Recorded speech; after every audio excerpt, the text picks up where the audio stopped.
नमस्कार, स्वागत है आप सभी को हमारे चैनल में। यहाँ इस वीडियो में बताने वाला हूँ कि सौरभ ऐश्वर्या आप भी गलत हो।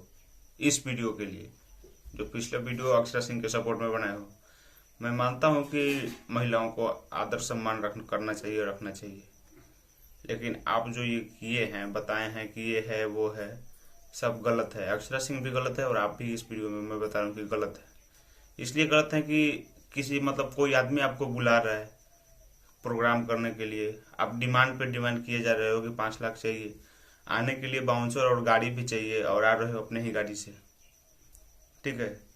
और उसमें आप 5 लाख का डिमांड किए, 51,000 रुपया फिर से किए कि वो हमको बाउंसर चाहिए, गाड़ी चाहिए। तो शिवेश मिश्रा अपने अकाउंट से आप वीडियो देखिएगा, ठीक है। तो वो ऐसे किए हैं, अपने पैसा खुद से दिए हुए हैं। तो आप 5 लाख रुपए ले लिए हैं और आधा घंटा 36 मिनट प्रोग्राम किए हैं, बात हुआ था 2 घंटा का। माइक फेंक के भाग जाने से आप पैसा नहीं वापस करिए। बोल तो रहे हैं सीधा कि पैसा वापस करो मेरा, मैं कुछ नहीं जानता, मैं खुद अपना पैसा दिया हूँ।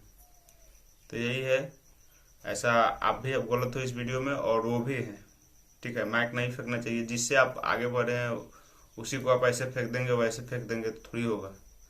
तो यही मैं बताना चाहता हूँ कि आप भी गलत हो और वो भी गलत है, और आपको जो लगे वो आप तो कर ही रहे हैं। और आपका वेब सीरीज भी एक आ रहा है, उससे आपको बहुत बहुत बधाई हो। वीडियो को अब यहीं पे खत्म करते हैं। पसंद आए तो वीडियो को लाइक करो, चैनल पर नए तो सब्सक्राइब करो और शेयर करो इस वीडियो को। मैं मिलता हूँ नया वीडियो में, तब तक के लिए।